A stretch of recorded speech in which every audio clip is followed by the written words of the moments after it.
월급 300만 원으로 5천만 원짜리 차를 샀던 청년들, 지금은 어디로 갔을까요? 최근 집계된 통계를 보면 충격적인 결과가 나왔습니다. 20대 신차 구매 비중이 5%대까지 추락하며 10년 내 최저치를 기록했어요. 반면 60대는 18%, 20대의 무려 3배를 넘었죠. 신차를 사는 젊은이들이 사라지고 있습니다. 불과 10년 전만 해도 사회초년생들이 BMW, 벤츠를 할부로 질러대던 시대였는데요. SNS에는 고급 외제차 인증샷이 넘쳐났고 월 50만 원이면 벤츠 탄다는 광고가 거리를 가득 채웠었죠. 그들은 대체 어디로 사라진 걸까요? 이 현상을 이해하려면 시간을 거슬러 올라가야 합니다. 1997년 IMF 외환위기. IMF가 구제금융의 조건으로 요구한 것 중 하나, 시장을 개방하라. 수입차 관세 장벽이 무너지기 시작했습니다. BMW, 벤츠, 아우디, 독일 3사가 공격적으로 한국 시장에 진출했죠. 하지만 당시엔 극소수 부유층만 타던 차였어요. 일반인들에겐 그림의 떡이었죠. 2000년대 후반 본격적인 변화가 시작됩니다.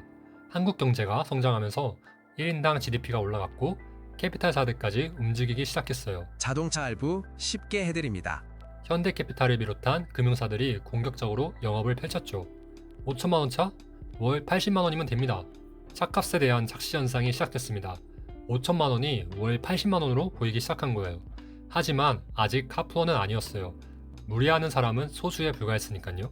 그런데 2010년대 초 게임 체인저가 등장합니다. 바로 유해할부.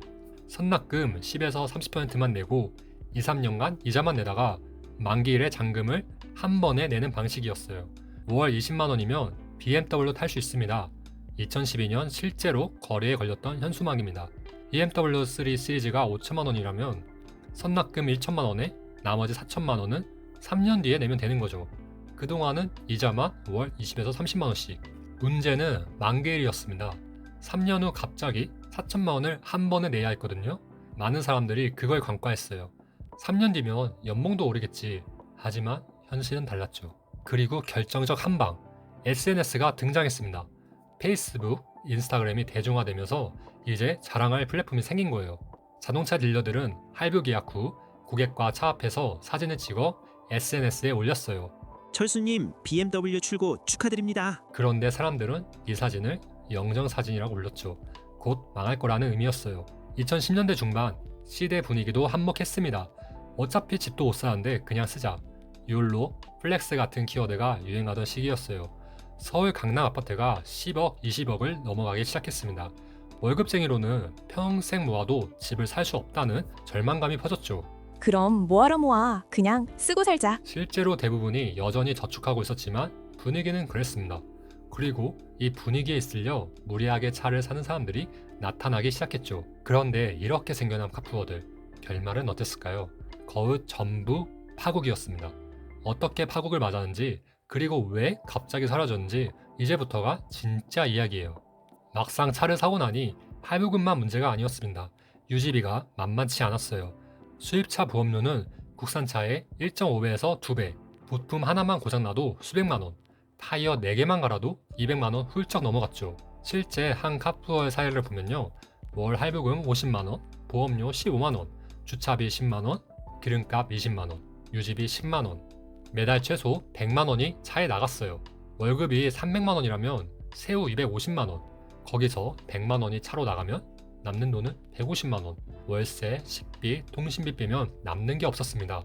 그리고 2, 3년 후 유효할부 만기일이 다가옵니다. 잔금 4천만 원 납부하세요. 통지서가 날라왔죠. 돈이 없습니다. 3년 동안 유지비 내냐 저축은커녕 마이너스 통장을 돌렸거든요. 대출을 받으려 해도 이미 신용등급이 떨어진 상태. 추가 대출이 안 나왔죠. 결국 차량이 압류됩니다. 차는 경매로 넘어갑니다. 5천만 원에 산 차가 3천만 원에 팔렸어요. 감가상각 때문이죠. 문제는 빚이 1천만 원 남는다는 겁니다. 차는 빼앗겼는데 빚은 남았어요. 신용불량자로 전락하는 사람들이 속출했습니다. 20대 후반, 30대 초반에 신용불량자가 되는 거죠. 2010년대 후반 언론과 유튜브가 움직이기 시작합니다. 카푸어의 실체, 유해할부의 함정, 콘텐츠가 우후죽순 생겨났어요. 2017년쯤부터 카푸어 하면 인생 망합니다라는 경고성 기사가 쏟아졌죠. 실제 사례들이 공개되면서 사람들에게 경각심이 생겼습니다. 그런데 이 경각심이 점점 조롱으로 바뀌었어요. 반지하 사는데 BMW 타는 크크. 이런 식의 조롱이 온라인을 가득 채웠죠. 오프라인에서도 마찬가지였습니다. 젊은데 BMW 시리즈나 벤츠 C클래스를 타면 저 사람 카푸어 아냐? 라는 시선을 받게 됐어요. 과시하려고 무리해서 산 차가 오히려 조롱거리가 된 겁니다. 이건 치명적이었어요. 카푸어가 차를 사는 이유 자체가 과시였는데 그게 조롱으로 바뀌었으니까요. 실제로 어느 정도였냐면요. 2018년 한 중고차 업계 통계를 보면 3년 이내 할부 미남으로 압류된 수입차가 전년 대비 40% 급증했습니다. BMW 3 시리즈, 벤츠 C클래스 같은 엔트리 모델들이 중고차 시장에 쏟아졌어요. 잔존 가치는 급락했죠. 감가상각으로 크게 떨어진 겁니다. 중고차 딜러들 사이에서는 카푸어 매무이라는 말까지 생겼습니다. 그렇다면 카푸어는 왜 사라졌을까요? 개인이 정신 차려서? 아닙니다. 환경이 바뀐 겁니다. 첫 번째 이유, 고금리 시대가 왔습니다. 2022년부터 한국은행이 기준금리를 올리기 시작했어요. 0.5%였던 기준금리가 3.5%까지 치솟았죠. 자동차 할부금리는 더 높았습니다. 7에서 10%까지 올라갔어요. 5천만 원을 5년 할부로 사면 이자만 거의 2천만 원 가까이 내야 되는 상황이 됐죠. 카푸어의 생존 조건이었던 저렴한 금융비용이 사라진 겁니다. 두 번째, 2024년 연두색 번호판 제도가 도입됩니다. 8천만 원 이상 법인차는 연두색 번호판을 의무적으로 달아야 했어요. 카푸어 중 일부는 법인을 만들어서 차를 샀거든요. 세금 혜택도 받고 나중에 팔 때도 유리했으니까요. 하지만 연두색 번호판이 생기면서 이 우회 경로가 차단됐습니다. 법인차인 게 티가 나니까 더 이상 과시 효과가 없었어요. 정책 도입 직후 수입 법인차 비중이 처음으로 30% 아래로 떨어졌습니다. 세 번째, 브랜드 가치가 희석됐습니다. 외제차가 너무 흔해진 거예요. 2010년대 초반만 해도 BMW를 길에서 보면 고개를 돌렸죠. 하지만 2020년대에는 특히 서울 강남 같은 곳에서는 BMW가 흔해졌어요. 특별할 게 없었습니다. 엔트리급 모델로는 더 이상 부러움을 살 수 없게 됐죠. BMW 3 시리즈? 그거 제일 싼 거잖아. 이런 반응이 나오기 시작했어요. 명품과 비교해보면 이해가 쉬워요. 구찌는 아무나 살 수 있게 되면서 브랜드 가치가 떨어졌죠. 중고생들도 구찌 입는다는 이미지가 생기면서요. BMW 엔트리급도 비슷한 운명을 맞은 겁니다. 네 번째, 소유에서 공유로의 전환이에요. 쏘카, 그린카 같은 카쉐어링 서비스가 대중화됐습니다. 필요할 때만 빌렸으면 되는데 왜 사? 특히 서울 같은 대도시에서는 대중교통이 잘 되어 있어요. 가끔 차가 필요할 때만 쏘카를 빌리면 됐죠. 한 달에 10번 타도 3-40만 원이면 충분했습니다. 차를 소유하는 비용의 절반도 안 됐어요. 젊은 층의 인식이 바뀌었어요. 차를 자산이 아닌 비용으로 보기 시작한 겁니다. 지금까지 카푸어가 사라진 구조적 이유들을 봤습니다. 고금리, 연두색 번호판, 브랜드 가치 희석, 카쉐어링 확산. 그런데 한 가지 더 중요한 변화가 있었어요. 다섯 번째, 과시의 대상이 이동했습니다. 차에서 다른 곳으로 옮겨간 거예요. 2020년대 들어 뭐가 유행했죠? 오마카세. 1인당 10만원, 15만짜리 초밥을 먹고 인스타에 올리는 게 유행했어요. 해외여행도 마찬가지. 유럽, 미국 여행 인증샷이 넘쳐났죠. 명품도 여전히 인기였습니다. 누이비통, 샤넬 가방이 차보다 더 확실한 과시였던 거예요. 차는 주차장에 있으면 안 보이지만 가방은 항상 들고 다니니까요. 혹은 아예 실속형으로 바뀐 사람들도 많았어요. 아반떼, 소나타 같은 준중형 세단이 다시 인기를 끌기 시작했죠. 패션계에 학생들이 입으면 망한다는 공식이 있습니다. 톰 브라움이 대표적이에요. BMW 엔트리급도 비슷한 이미지가 형성됐죠. 카푸어들이 타는 차라는 낙인이 찍힌 겁니다. 2025년 최근 통계를 정리해볼까요? 20대 신차 구매 비중은 5%대로 10년 내 최저점을 찍었습니다. 전체 신차 구매자 100명 중 6명도 안 되는 거예요.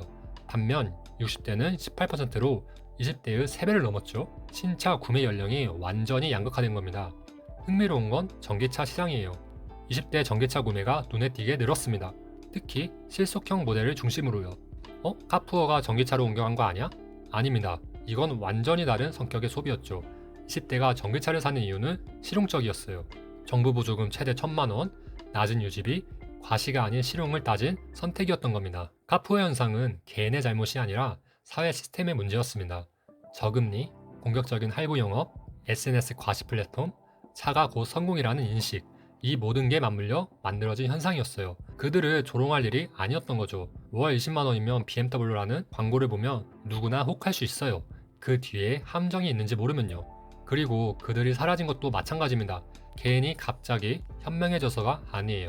환경이 바뀐 겁니다. 고금리가 와서 할부이자가 비싸졌고 연두색 번호판이 우회로를 막았고 외제차가 흔해져서 과시효과가 사라졌고 카시어링이 대중화됐죠. 가장 결정적인 건 조롱문화였을 겁니다. 과시하려고 산 차가 조롱거리가 되는 순간 카푸어는 더 이상 존재할 이유가 없었으니까요. 그렇다면 과시문화도 함께 사라진 걸까요? 아마 아닐 겁니다. 인간의 과시 욕구는 사라지지 않아요. 다만 대상이 바뀔 뿐이죠.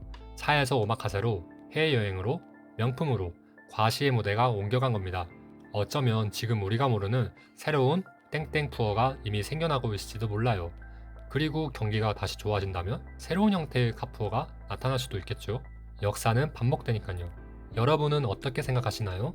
주변에 카푸어였던 분 아시나요? 혹은 지금 젊은 층이 과시하는 새로운 방식이 있다면 댓글로 알려주세요.